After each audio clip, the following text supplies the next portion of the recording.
Stop it. ఎవర్రది? అది అలా అంటే ఇలా అనడం అలవాటైపోయింది. మా అమ్మ. ఏం ఇన్స్పెక్టర్, నా అనుమతి లేకుండా నా కొడుకు పెళ్లి చేయడానికి మీ చట్టం ఏ విధంగా ఒప్పుకుంటుందయ్యా? ఒప్పుకోదు. కానీ వాళ్ళిద్దరు మేజర్స్ ఇద్దరు పెళ్లి చేసుకోవచ్చని చట్టంలో రూల్ ఉందమ్మా. చూడు పెద్దమ్మా. అయ్యో ఓరి దుర్మార్గుడా, ఆమె వయసుని 37 పెంచేశావు కదా. నీ కంటికి పెద్ద ఆవిడలా కనిపిస్తున్నారా? ఆవిడ డేట్ ఆఫ్ బర్త్ తెలుసా? 22/2/1965. పోటీలేమ్మా, ఏదో చిన్నపిల్లలు ఆశపడి పెళ్లి చేసుకున్నారు. కానివ్వండి, పెళ్లే కదా అయ్యింది. శోభనం ఉంది కదా, అది నా ఇంట్లోనే జరగాలి. ఎలా జరుగుద్దో చూస్తాను. దానికి కూడా ఇక్కడ రూమ్ ఉందట. దాని తర్వాతనే నా ఇంటికి వచ్చి బతకాల్సిందే కదరా. ఎలా వస్తావో చూస్తాను. ఏంటి? పెళ్ళైన 7 ఏళ్ల లోపు అత్తవారింట్లో పెళ్లి కూతురికి ఏమైనా జరిగిందనుకోండి, అత్తమామల మీద కేసు పెట్టి వాళ్ళిద్దరిని 7 ఏళ్లు లోపల తోస్తారట. కరెక్టే కదా? ఇండియన్ పీనల్ కోడ్ లో అలాగే ఉంది. అది లెక్క. అవును. ఇక ముందు ఎవరు ఇంట్లో లేనప్పుడు కూడా స్టవ్ వెలకూడదు. అదే ఇంట్లో శివకాశి అగ్గిపెట్టెలు గీసి వేళ్ళు నొప్పెట్టాలి. ఇప్పుడేమంటారా? ఆవిడ పాపం ఇంకేం మాట్లాడరు. ఐఎమ్ సారీ ఇన్స్పెక్టర్, వీళ్ళిద్దరి పెళ్లిని నేనే జరిపించాను అనుకుంటాను. రారా. చాలా థ్యాంక్స్ అమ్మా. ల్యాండ్రీ కురాడికి కూడా మా అమ్మ పెళ్లి చేసిందంట, చూసారా? చాలా థ్యాంక్స్ అత్తయ్య. కోల్డ్ వార్ స్టార్ట్ అయినట్టుంది భామా. చాలా థ్యాంక్స్ ఇన్స్పెక్టర్, మీ దయ వల్ల నా పెళ్ళయింది. మీ దయతో నాకు బిడ్డ కూడా పుడితే ఆనందం. గోపాలకృష్ణ మీ పేరే పెట్టుకుంటానని చెప్పబోయాను. థ్యాంక్ యూ మావయ్య. సంథింగ్ నువ్వు ఒకటి. పెళ్లి బాగా జరిగింది కదా, కృష్ణ స్వీట్స్ నుంచి స్వీట్స్ తెప్పించాను. నీ చేతులతో ఖైదీలకు ఇచ్చాడమయ్యా. Thank you sir. Thank you boss. అయ్యో నన్ను. సారీ, కాలేమన్నా దుఃఖానా? లేదండి, ఆయనే మా నాన్న. మామా నువ్వా? అంటే ఇక్కడ జరిగిన పెళ్లి నీదా? అయ్యో, నాకు తెలియక లాకప్లో డాన్స్ కూడా చేసేసాడే. సరే, ఇంతకీ అల్లుడెవరు? ఆ నల్లమల నటరాజు కేసరి నిన్ను చేసుకుంటారని మన ఇంటికి వచ్చాడు. వాణ్ణి కాదని 4 కాళ్ళ మండపం దగ్గర హరికథలు చెప్పుకునేలా ఉన్నాడు. వీణ్ణి చేసుకున్నావేంటమ్మా? అవును, 10 లక్షల రూపాయలు ఖర్చు పెట్టి ఏసీ హాల్లో పెళ్లి చేయాలన్న ఆలోచన ఉన్నట్టు. పోలీస్ స్టేషన్ లో తుపాకుల మధ్య పెళ్లి జరిగింది. ఇన్స్పెక్టర్ గారు స్వీట్ కూడా ఇచ్చారు, ఉంచండి. సరే రండి వెళ్దాం. ఒక్క నిమిషం. భామ ఉద్యోగం మానేసింది. ఉద్యోగం మానేసిందా? మరి నా బువ్వ. మీ ఇల్లు రెంట్కిచ్చి ఆ వచ్చే అద్దెలతో బతకండి. బస్ స్టాండ్ లోను రైల్వే స్టేషన్ లోను అమ్మాయిలతో కనిపించారంటే కళ్ళు పీకేస్తా.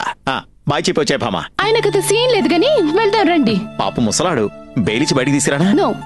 4 సార్లు తప్పు చేసిన వాళ్ళని నేనెన్నటికీ క్షమించను. బాబా, నీ గడా నాగదే పడుతుంది.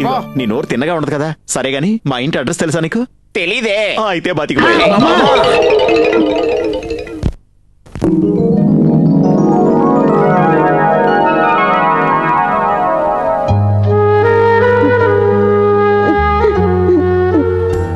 ఏంటమ్మా ఇది?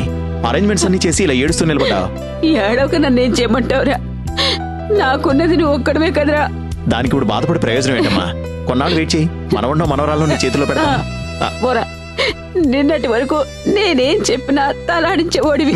ఇదే విధంగా ఇప్పుడు అదేవతో వచ్చి నిన్ను మాయ చేసి కొంగురు ముడేసుకుంది.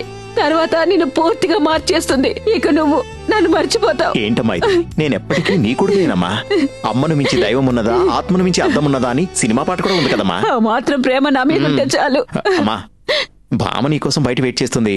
నువ్వు బయటికి వెళ్ళి దాన్ని లోపలికి పంపమ్మా. అది మాత్రం జరగదు. ఏదేవైనా నువ్వు నా కొడుకువి, అది నా కోడలు కాదు.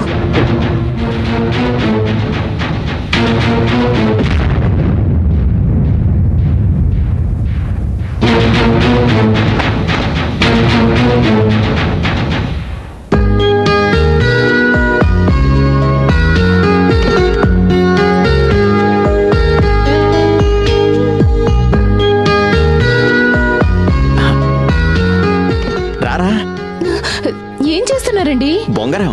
నువ్వు చూడలేదా? చూశాను, కానీ దీంతో ఏం చేస్తున్నారు? నువ్వు రావడం లేట్ అయింది కదా, కొంచెంసేపు ఆడుకుంటున్నానా.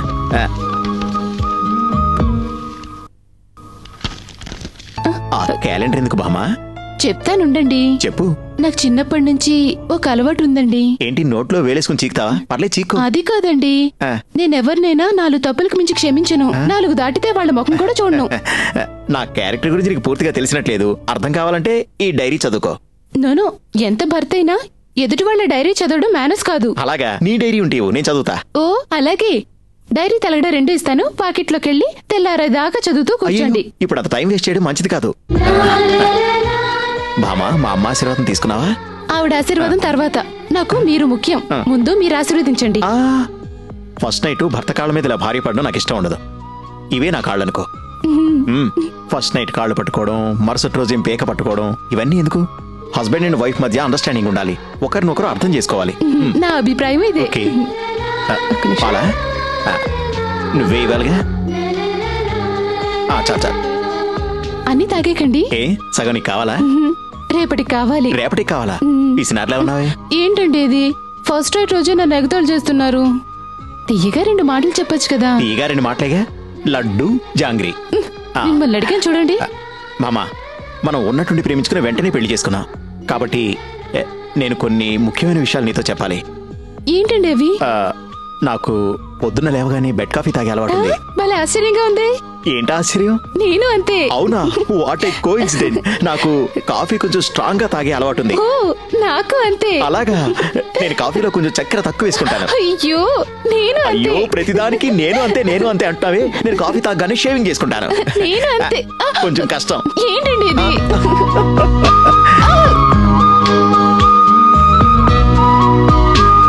Good morning sir. ఏంటయ్యా గోపాలకృష్ణ, పెళ్ళైన 2వ రోజు ఆఫీసులో ప్రత్యక్షమయ్యా? సార్, ఏజెన్సీ ప్రెజెంటేషన్ వర్క్ ఉంది కదా. ఆహా, మేమంతా పెళ్ళై 6 నెలల వరకు ఆఫీస్ మొహమే చూడలేదు. సార్, తన కూతుర్ని మీకిచ్చి పెళ్లి చేసిన పాపానికి మీ మామగారు ఈ ఆఫీసు మీకిచ్చి వెళ్లిపోయారు.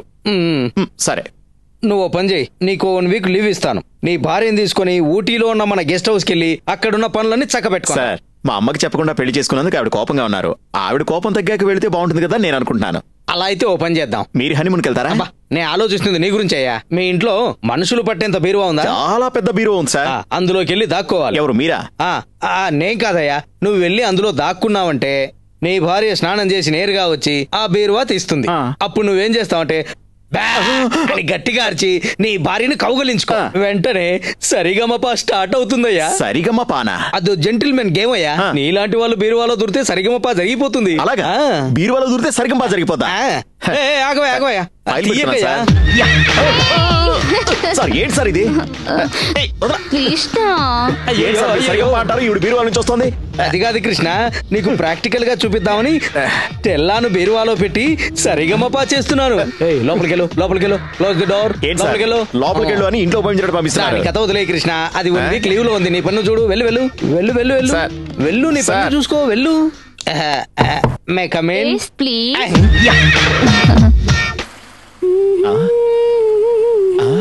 బామా, స్నానం చేస్తున్నావా? బాగా చెయ్యి. ఈ రోజు బీరువాలో సరిగమప ఆడేసుకుందాం.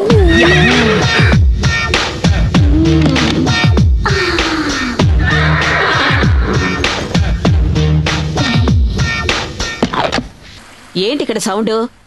భామా, స్నానం చేస్తున్నావా? బీరువాకే తాళం పెట్టేసి స్నానం చేస్తుంది. దానికేంటి? ఏదైనా పోతే ఎవరు బాధ్యులు?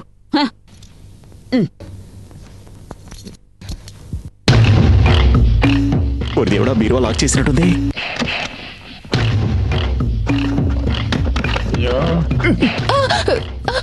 అయ్యో అత్తయ్య, ఏంటి వసుపట్ల అరుస్తున్నావేంటి? బీరువాలో ఏదో శబ్దం వస్తోంది. శబ్దం వస్తుందా? కాస్త నూనె శబ్దం రాదు. అయ్యో, బీరువా లోపల నుంచి ఏదో శబ్దం వస్తోంది.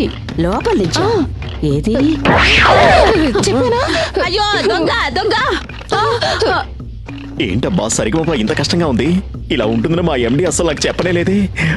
రోజు పాపం ఆ స్టెనో ఎలా సర్దుకుంటుందో ఏమో. రండి. ఎక్కడున్నాడు? అందరు దగ్గరండి, వాడిని విడిచిపెట్టొద్దు. లోపల నిజంగానే తొంగున్నాడు. బీరువాతో పాటు వద్దయ్యా, నేను బీరువా తెరుస్తాను. మీరు కమ్మడి మొహాన్నేసి గట్టిగా పట్టుకుని వాడిని 4 తగిలిస్తే సరిపోతుందంతే. అత్తయ్య, ఏంటి? నేను ఇంతవరకు ఇలాంటి సీన్ నా జీవితంలో చూడనే లేదు. ఇప్పుడు చాలా ముఖ్యం అది. ఏంటి గింజుకుంటున్నా? ఏం లేదు, నేను ఇలాగే అని నీలిగిందాన్ని. జరగండి.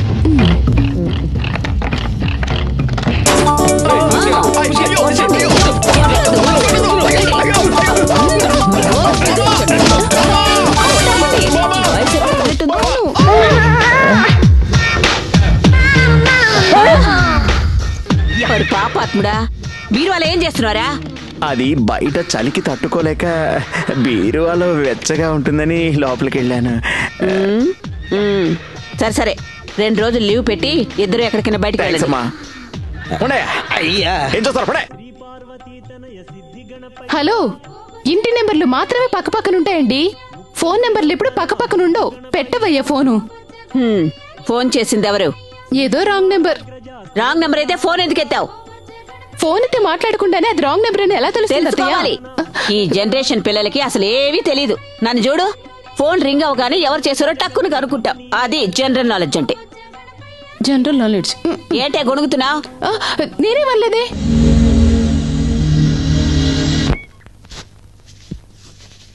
అమ్మా ఏ లేదయ్యా, ఉన్న చెద్దన్నవంతా మా ఆయనకే పెట్టేశాను. రేపొద్దునరా. అమ్మా నా కూతురా. నాన్న మీరా ఎందుకు వచ్చారు? ప్రేమతో ఎప్పుడు వచ్చారని అడుగుతాం అనుకున్నాను. ఇదేంటి ఇంట్లో కూర్చుని పెట్టి పోషించడానికి నాకు ఇంకో కూతురు ఉందా అమ్మా? అందుకే వచ్చేసాను. పెట్టే బేడ సర్దుకొని కూతురింటి మీద పడి తినడానికి వచ్చావే, సిగ్గనిపించడంలే? కొంచెం కూడా అనిపించట్లేదమ్మా. ఇటు చూడు, తిండికి లాటరీ కొట్టాల్సి వచ్చినప్పుడు సిగ్గుల జామ అనమర్యాద ఇవన్నీ చూసుకుంటే కుదురుతుందా అమ్మా? ఏ వనాలో కూడా అర్థం కావట్లేదు నాన్న. ఏమనకుండా కూర్చోబెట్టి రోజు ఇంత అన్నం పెడితే చాలు. ఎవరయ్యా నువ్వు? ఎవరి పాప? ఏంటి పాపడా? పాప నువ్వెవరమ్మా? బాగా ఇరంకాసిన బొప్పాయి పండులా ఉన్నావు.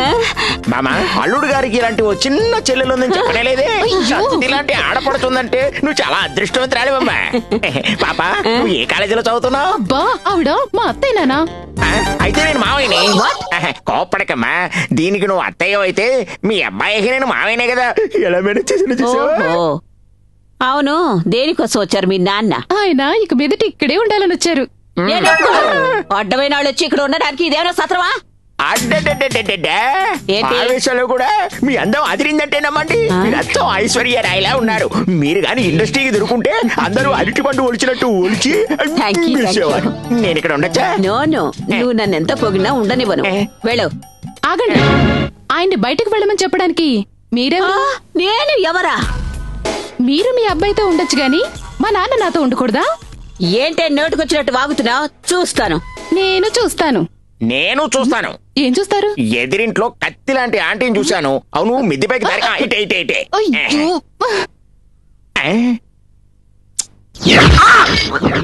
కొడుకు కూడా కత్తే. ఈయన వియ్యాల వారు వాళ్ళమ్మ. ఇప్పుడు ఈ పరిచయాలన్నీ అవసరం అల్లుడు. మేము ఇక్కడేగా ఉండబోతున్నా. అంటే నీకు ఇక్కడే ఉంటాడా? ఏంట్రా తలూపుతున్నావు? అవునంటున్నావా కాదంటున్నావా? ఏం దరిద్రం, ఈడొచ్చిన ఆడపిల్లనిట్లో ఈ ముసలోడు అవసరమా?